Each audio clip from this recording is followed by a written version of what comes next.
Alright everyone, it's time for a general pitch about why people should actually vote for Trump in the 2020 election. Of course, I've come out and said, essentially, there's no alternative. I'm going to be voting for Trump.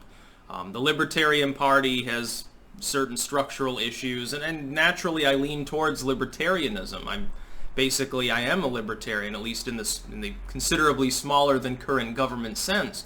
The Republicans don't really stand by my views on guns. They're cucks on the issue. And most of them aren't fiscal conservatives. They're just slightly less neoliberal than the Democrats. So I can understand that, but Trump is a different style of Republican, and this is one of the main things that I like about him. I like how he's gotten, number one, I like how he's gotten everyone riled up. He has people on the left and the right considering him either to be like an Emperor Palpatine or to be the God Emperor, and he does this effortlessly without doing much at all. Like, for instance, the wall has been half built already, as far as new construction of wall. It's something like 200 miles. It's come in a little bit behind schedule, but they're moving ahead fairly fast with it now.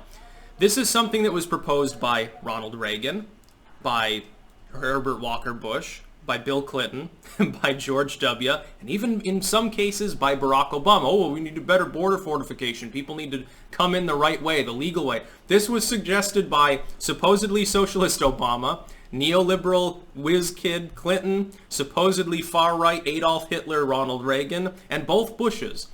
Trump has actually followed through with this. And yet there are people out there, they either think, people on the right, they think that he's a sellout because he hasn't already completed it, or it's not big enough. It's not really a wall because you can see through it, because it's not solid stone structure.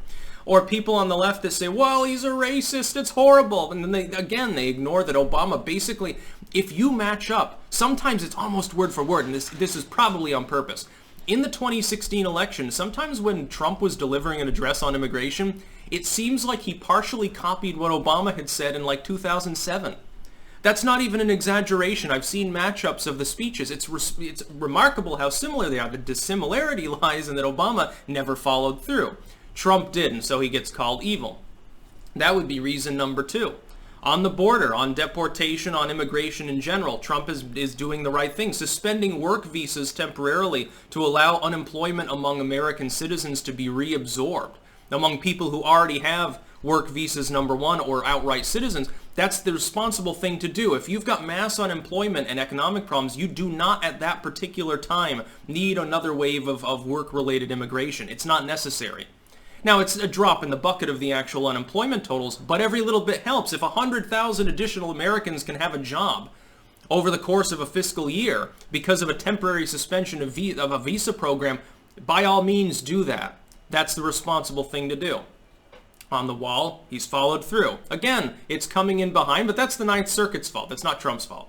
When Ant Coulter says, oh, he hasn't built the wall yet. Now, if you don't have money and you can't appropriate land and you're being stymied by a binding federal court decision pending SCOTUS arriving on set, which they finally belatedly did, you can't do anything. It doesn't matter if he's got the clear mandate and authority to do so. You have to wait until SCOTUS weighs in.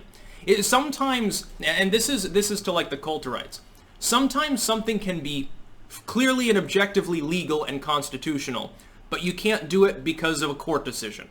And then an upper court has to overrule them. It takes time. It's slow for a reason. Unfortunately, everything is a double-edged sword when you have a split-up Republican system of government. When you have a bicameral legislature, you have as well an executive branch, checks and balances with the judiciary, you have a separation of powers all around. Things are slower. That means that if you've got a chief executive with good ideas, they get slowed down. But if you get a tyrannical one, they also get slowed down. It's wonderful how that works, and everyone bitches when the ideas of the guy they like are stopped, and everyone cheers about activism and hashtag resist when it's the opposite. People have been doing this for 1,000 years, dude. This was the thing during the Obama administration, during the Bush administration, Clinton, all the way goddamn back as far as I can remember and all of you can remember. The idea that it's suddenly different because Donald Trump is the president, no, it's exactly the same as it has been. Another thing, number three, the legacy media is running itself into the ground. Trump ultimately, on a visceral level, Trump is good for business for people like me because he's causing the legacy media to constantly make an embarrassment of themselves and lie to people. And the lies are getting more and more transparent, more and more frenetic. And it's destroying them. It's turning them into the weekly world news. I love it. I think it's a good thing. There's a reason why most of these groups are downsizing at the moment, especially in the terms of their web-related content. They just couldn't make it. They're just not making the cut. The number of competitors that we have is dropping. You know, independent creators get censored and stuff like that directly by Silicon Valley. Why? Because they're trying to knock us out of the way of the legacy media firms. It's not working. And eventually there's going to be an if you can't beat them, join 'em moment where they start using alt tech anyway. You watch. CNN will have a Parler account. CNN will have a BitChute channel. You don't believe me? Wait 5 or 6 years. See if I'm right. These sites, as long as they're still around and still growing, yeah, the legacy media will say, oh, well, there's money to be made. Well, they'll do it. All of a sudden, they'll have a new fluff piece. Why we decided to join this evil Nazi platform? We wanted to bring a more moderate voice to the Nazis here. We just won't have comments on. You can watch CNN on Library now. Stupid stuff like that. They'll use a little bit of wordsmithing propaganda there, trust me. A little bit of psyops. Anyway, another reason is economic. Right now we're in a recession. Who do I trust more to guide us through a recession? Well, Trump already guided us through one, remember? The tail end of the Obama admin, we were still kind of sort of in the afterglow of the Great Recession anyway. Things have been going fine until then, except for the coronavirus lockdowns. By and large, by the way, I support him on that too. He's saying open things back up. I totally agree. It's funny when people say, well, if you don't wear a mask, if you go to work, you hate grandma, but it's okay to go protest. And that's another thing. Trump has shown restraint. Over the years that he's been president, one of the most remarkable things is how those who think that he's going to jump the gun and be dictatorial and overstretching, including some people that want him to do things like that, have been consistently wrong. He's going to go to war with Syria. He bombs an empty airbase. He's going to go to war with Iran. He kills one dude. He assassinates him with a drone strike. Something the U.S. does every day, unfortunately, but it's not really an escalation. Oh my God, the economy is going to collapse if he's elected, says Krugman. Economy soars. Oh my God, we're all going to die of coronavirus. Trump needs to do more. Trump needs to do less. Trump is a bigot. Trump didn't do enough. Everything they say has been wrong. It's wonderful to see how he runs rings around these people. They always expect him to do like this crazy shit, and the only crazy thing that he does is excoriate people on Twitter. I think that's better than bombing them for the most part. It's very funny when he threatened John Bolton, by the way. I thought that was masterful. And finally, somebody in politics in the GOP has the balls to call Bolton out for the idiot he really is, other than Rand Paul. Finally, we've got someone else willing to admit to the total failure of the Bush administration. From the Republican side, no less. The Democrats, meanwhile, defending Bush. Oh, he was actually an upstanding guy. Look at his dog pictures. Yeah, absolutely I trust Trump more with the economy. I've already seen how the Biden-Obama team handled recession. Shittily. Shovel-ready jobs and Solyndra and things like that. Then I saw how Trump handled the end of the recession, how he's handling this one. Glowing colors for me on economics, plus he saved me in taxes. If Biden is elected, my taxes will skyrocket. The offset for self-employed income, which last year saved me, I think, about $2,500, that'll be bye-bye. Okay, so I have to pay more there. I guarantee that the actual rates will rise, so I'll pay a couple grand more there. I'll probably pay $5,000, $6,000 more in taxes every year just because Biden was elected. And it's not going to go towards good things. It's not going to uplift an inner city community or anything like that. It's going to be used to steal people's guns and to bomb people in the Middle East.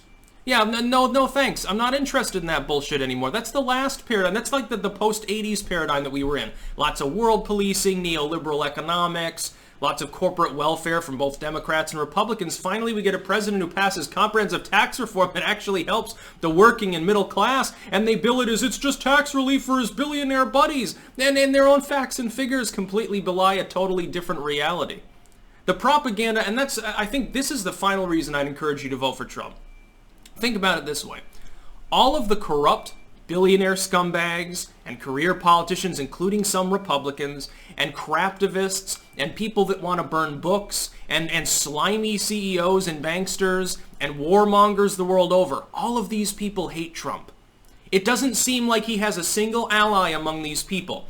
If you're hated by that kind of collection of scum, it looks like the scene in Mos Eisley or something in the bar. If you're hated by that kind of repartee of scumbags, you can't be all bad. I'm sorry, but I have a feeling that Trump is actually a little bit more clean than the legacy media would suggest. I actually think he's gone above board to try to make sure that he remains clean and beyond reproach, because he probably knew this sort of thing was going to happen. I think this was literally part of the plan for a very long time. I think he's been planning out the things that he's doing now for like 10, 15 years, possibly even longer than that. So yeah, I trust him more than Biden. And by the way, as a capstone, Biden's demented! You're not even voting for the dude. You're voting for whoever he chooses as running mate. Your first female president, probably a female president of color, by the way, will be an unelected official. It will play havoc with social alienation in the country. It will cause social stress. It will cause riots that will make the ones we're currently suffering with look tiny. Unfortunately, that is what will happen if Joe Biden is elected. He will not finish out his first term. He's too old and sick. He will not be capable mentally of handling the strain. He'll probably have another aneurysm, or he'll have to resign due to dementia, which is all too obvious. I don't think that he'll win anyway.